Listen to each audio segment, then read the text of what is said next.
Hello दोस्तों, let us explore our today's topic, solid state. In 11th standard chemistry, we had studied two topics of states of matter. The first topic in states of matter we had studied gaseous state, and the second topic which we studied was liquid state. Now let us begin our standard 12th chemistry. In standard 12th chemistry, our first chapter is solid state. We have seen the pictorial representation of solid, liquid and gases in school. Solid हम लोग कैसे दिखाते थे? The atoms or the molecules or the ions are arranged close to each other. They are arranged very very closely. तो ऐसा जो arrangement है जिसमें एटम्स एकदम ही बाजू बाजू में अरेंज किए गए हो, that is known as solid state. इसके ऑपोजिट अगर मान लो एटम्स या मॉलिक्यूल्स थोड़े दूर दूर अरेंज्ड हैं तो this is liquid state.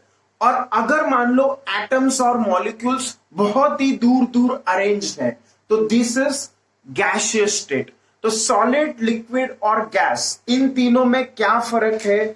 Solid means very very closely arranged atoms और मॉलिक्यूल्स. लिक्विड मीन्स थोड़ा थोड़ा दूर दूर एटम्स और मॉलिक्यूल्स अरेंज्ड है. एंड गैसेस मीन्स बहुत ही दूर दूर एटम्स या मॉलिक्यूल्स अरेंज्ड है. तो this is the pictorial representation of solid, liquid and gaseous states from school. Now let us define what a solid is.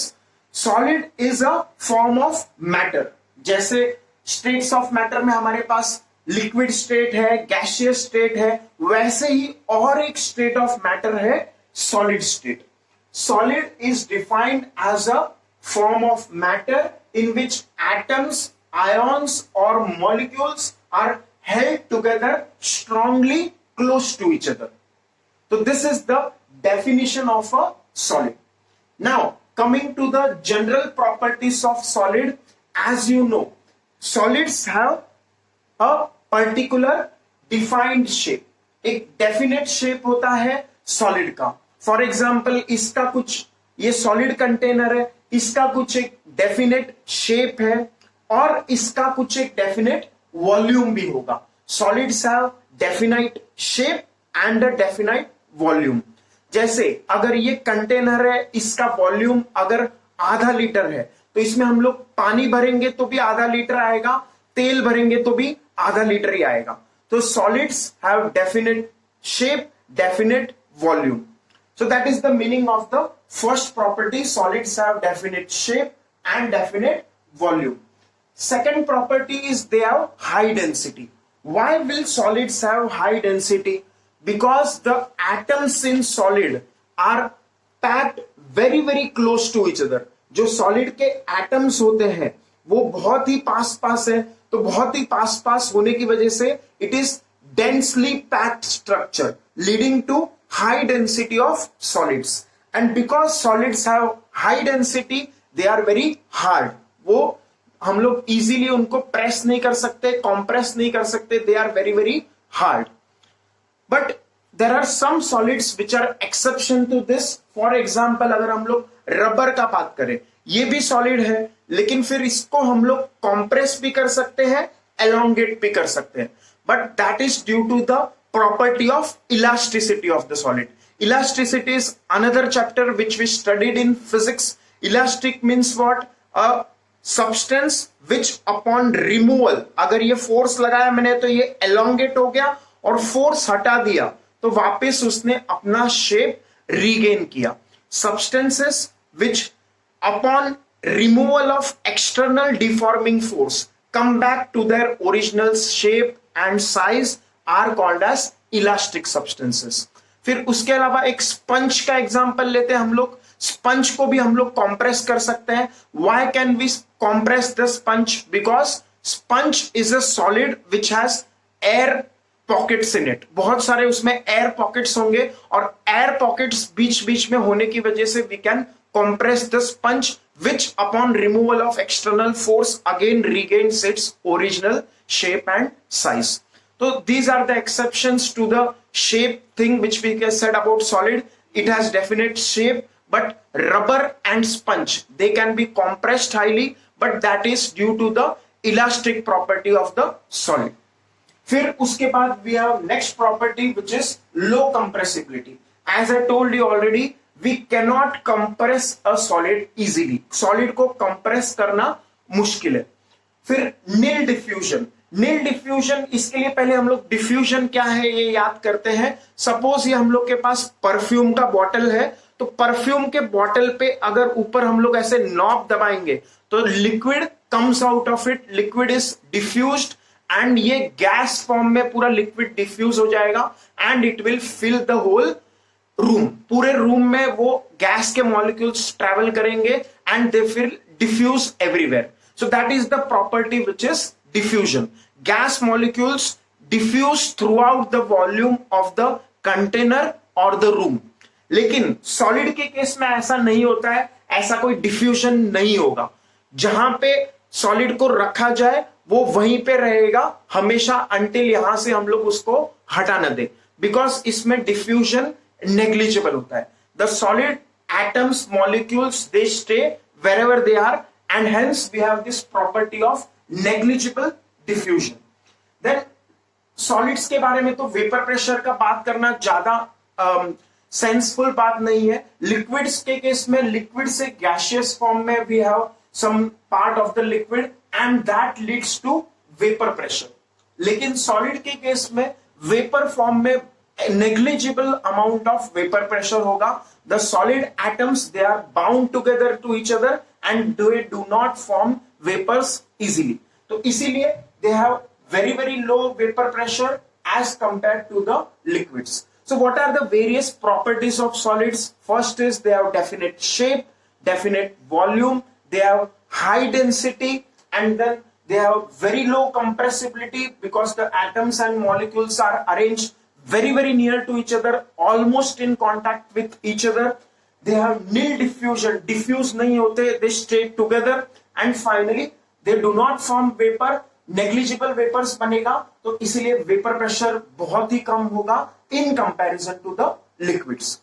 Then let us go to our next topic which is classification of solids. How do we classify solids? Solids को मोटा मोटा हम लोग दो तरह से classify करते हैं. One is crystalline solid and another is amorphous solid. Crystalline solids होता है और एमोर्फस सॉलिड होता है. क्रिस्टलाइन बोलते ही हम लोग को किस बात का याद आता है? तो क्रिस्टल बोलते ही first thing which we remember is diamond. Diamond के क्रिस्टल्स होते हैं. तो क्रिस्टलाइन सॉलिड का पहला एग्जांपल हम लोग ने ले लिया, डायमंड्स हो गया. फिर उसके अलावा और किस किस चीज के क्रिस्टल हम लोग ने देखे हैं अपने जिंदगी में? तो you can remember our daily kitchen items. जैसे कॉमन सॉल्ट है, तो सॉल्ट का भी कभी कभी तुमने देखा रहेगा बड़ा बड़ा खड़ा रहता है, तो सॉल्ट का बड़ा बड़ा जो लंप्स रहता है, तो those are also crystalline. Similarly potassium chloride another kind of salt, उसके भी we have lumps of those pieces and they are also crystalline in structure. Diamond is crystalline in structure, common salt is crystalline in structure, and KCl, potassium chloride, is also crystalline in structure. And the list goes on and on for examples of crystalline solids. फिर crystal का हम लोग बात करेंगे अगर, तो diamond को हम लोग क्रिस्टल फॉर्म में कैसे लेके आ सकते हैं? We do that by cutting diamond. हम लोग डायमंड को कट करेंगे और उसके हिसाब से we can use the crystalline property of diamonds. So how do we classify solids into crystalline and amorphous? It is based on the properties. तो पहला प्रॉपर्टी जो क्रिस्टलाइन सॉलिड का होता है that is orderly arrangement. Crystalline solids का जो order रहेगा, arrangement रहेगा, that will be orderly. जैसे अगर मान लो एक एटम यहां पे है, उसके एग्जैक्ट दूसरा एटम है, तो उसके एग्जैक्ट तीसरा एटम होगा, उसके एग्जैक्ट चौथा एटम होगा. तो there will be some order in the arrangement of this. Atoms हो, मॉलिक्यूल्स हो, तो इनके जो एटम्स होंगे या मॉलिक्यूल्स होंगे, they will be arranged in some order. जैसे एक एटम के नीचे दूसरा एटम है, तो दूसरे एटम के नीचे तीसरा एटम भी होगा, तो there will be some regularity in the arrangement. तो ऐसे सॉलिड्स जिनके पास रेगुलर अरेंजमेंट ऑफ एटम्स या मॉलिक्यूल्स हो, those are classified as crystalline solids. And ऐसे सॉलिड्स जिसके पास रेगुलर अरेंजमेंट ना हो तो those are classified as amorphous solid. Amorphous solid का एग्जाम्पल क्या है? तो एमोर्फस सॉलिड का एग्जाम्पल है चॉक। तो अगर चॉक हम लोग ले तो वो एमोर्फस सॉलिड है। उसके अलावा other examples of amorphous solids will be let us say plastic. Plastic is an example of amorphous solid. फिर glass is also an example of amorphous solid. Glass भी अमोर्फस है, चॉक भी amorphous है, plastic भी amorphous है। Okay फिर उसके बाद what are the other properties of crystalline solids which differentiate them from the amorphous ones? Crystalline solids have sharp melting point. Sharp melting point जैसे एग्जांपल के लिए हम डायमंड अगर मान लो हम लोग मेल्ट करना चाह रहे हैं तो सपोज कुछ तो टेम्परेचर है, डायमंड हो और कोई सब्सटेंस हो, तो उसका अगर कोई तो शार्प मेल्टिंग पॉइंट होगा। लेट अस से फॉर एग्जांपल 150 डिग्री सेल्सियस अगर मेल्टिंग पॉइंट है किसी सॉलिड का तो वो 150 डिग्री सेल्सियस पे ही मेल्ट होगा। 150 से 148 149 डिग्री सेल्सियस पे वो मेल्ट नहीं होगा।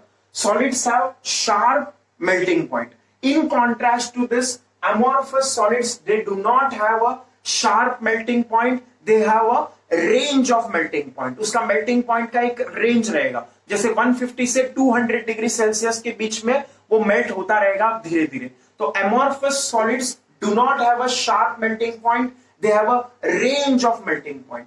Whereas crystalline solids have a very sharp melting point, वो टेम्परेचर आते ही उनका मेल्टिंग शुरू हो जाएगा। The third property is they are एनआइसोट्रॉपिक।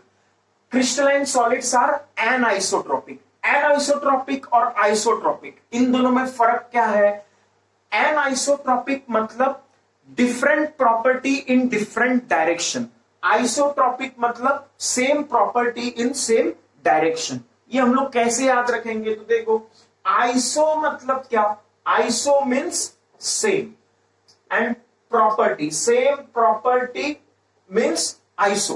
Same property in different directions.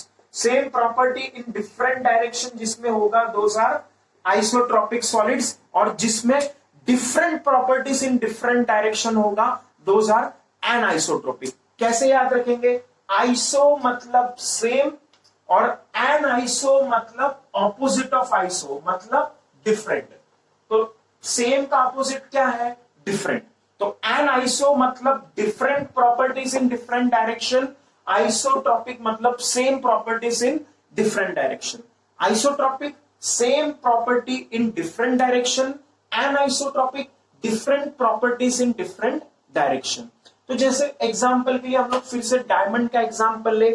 अगर हम लोग डायमंड ले लेते हैं तो डायमंड में अगर हम लोग ने लाइट एक जगह से भेजा तो उसका बिहेवियर अलग तरह से होगा, दूसरे जगह से भेजा तो उस लाइट का बिहेवियर अलग होगा, तीसरे साइड से भेजा तो उसका बिहेवियर अलग तरह से होगा। तो that is the meaning of isotropic and anisotropic. Diamond के केस में लाइट को एक साइड से भेजेंगे तो it behaves in one way, दूसरे साइड से भेजेंगे तो it behaves in another way. तो different properties in different direction. इस डायरेक्शन में अलग प्रॉपर्टी है, उस डायरेक्शन में अलग प्रॉपर्टी है, इस डायरेक्शन में अलग प्रॉपर्टी है। Different properties in different directions, that means diamond will be classified as anisotropic, hence crystalline solids will be classified as anisotropic. जबकि हम लोग अगर चॉक का बात करें, चॉक इज एमोर्फस, तो चॉक में क्या होगा? Same properties in all directions, so that is an example of isotropic solid, same property in all directions. The fourth point is we classify solids as crystalline solids. हम लोग solid crystalline solid को true solid बोलते हैं। जब भी हम लोग solid का बात करते हैं we generally mean crystalline solid, we do not mean amorphous solids. Mostly ये बात याद रखो, जब भी हम लोग सॉलिड्स का बात करेंगे we generally mean crystalline solids, we do not mean amorphous solids. Amorphous solids, for example, glass, plastic, they can be considered as super cooled liquids. हम लोग उनको super cooled liquids जैसा सोच सकते हैं। ऐसा क्यों सोच सकते हैं? तो देखो अगर मान लो हम लोग ग्लास का बात करें तो ग्लास अगर बहुत ही पुरानी बिल्डिंग में हम लोग कांच देखेंगे, कोई अगर मान लो बहुत ही पुराने महल में गए, बहुत ही पुराने पैलेस में गए तो अगर वहां का हम लोग कांच देखेंगे तो वहां का कांच ऊपर से पतला रहता है, नीचे से मोटा रहता है। क्योंकि ग्लास है वो लिक्विड जैसा बिहेव करेगा, due to the gravitational force, due to its weight, glass will eventually flow down. Glass धीरे धीरे धीरे धीरे, बहुत ही धीरे, इन सेंचुरीज, सेंचुरी मतलब हंड्रेड्स ऑफ ईयर्स में कांच धीरे धीरे धीरे धीरे फ्लो होके नीचे मोटा हो जाएगा, ऊपर बहुत ही कम रहेगा। तो glass is considered to be a super cooled liquid, plastic is considered to be a super cooled liquid, and we call them pseudo solids, मतलब झूठे सॉलिड है, वो सच्चे सॉलिड नहीं है। क्रिस्टलाइन सॉलिड्स, अगर मान लो जैसे हम लोग ने डायमंड को रखा, तो डायमंड को कितने भी साल, 1000 साल देखो, 5000 साल बाद भी लो, तो वो हमेशा ही वैसे ही सॉलिड फॉर्म में रहेगा, वो ऐसे पिघल के या नीचे नीचे लिक्विड की तरह फ्लो होके नहीं आएगा। जबकि ग्लास हो गया, प्लास्टिक हो गया, तो दे विल फ्लो। तो hence they are considered super cooled liquids and they are not really considered solids, and hence they are pseudo solids, means false solids, imaginary solids. Okay, फिर उसके बाद fifth property and the final property which we want to study is crystalline solids undergo sharp cleavage. Sharp cleavage का मतलब क्या है? जैसे हम लोग loaf of bread ले, bread का एक loaf ले, और उसको अगर हम लोग चाकू से काटे, ब्रेड का लोफ अगर हम लोग ऐसे चाकू से मान लो काट रहे हैं, तो हम लोग को एक एक स्लाइस मिलेगा कि नहीं ब्रेड का, तो that is called as cleavage property. अब क्लीवेज शार्प होने का मतलब क्या है? जैसे अगर एग्जांपल के लिए हमारे पास सॉलिड है और इसको मैंने ऐसे काट लिया, सॉलिड को मैंने ऐसे काटा, तो ये जो ऊपर का हिस्सा था उसका सॉलिड का, वो ऐसे पूरा कट गया। तो ये जो बाउंड्री हम लोग को मिलेगा काटने के बाद, जो बाउंड्री मिलेगा, that will be very very sharp. तो बाउंड्री शार्प मिले, जैसे हम लोग ब्रेड को काटते हैं, तो ब्रेड को काटेंगे तो हम लोग के पास एक एक एक एक स्लाइस ऑफ ब्रेड होगा, तो वैसे ही अगर हम लोग क्रिस्टलाइन सॉलिड को काटेंगे तो we will have a very very sharp cleavage. Cleavage जो रहेगा वो एकदम शार्प रहेगा, there will be a sharp and smooth boundary. जबकि एमोर्फस सब्सटेंस को अगर हम लोग काटेंगे तो वहां पे एकदम शार्प क्लीवेज नहीं होगा। जैसे चौक है, अगर मान लो, तो चौक को हम लोग ने चाकू से कट किया मान लो, तो चॉक को चाकू से कट करेंगे तो we will not have a sharp boundary, वो ऐसा रफ बाउंड्री रहेगा। Rough boundary means it is amorphous substance, and sharp boundary means it is crystalline solid. So these are the properties of solids and the classification of solid which we have to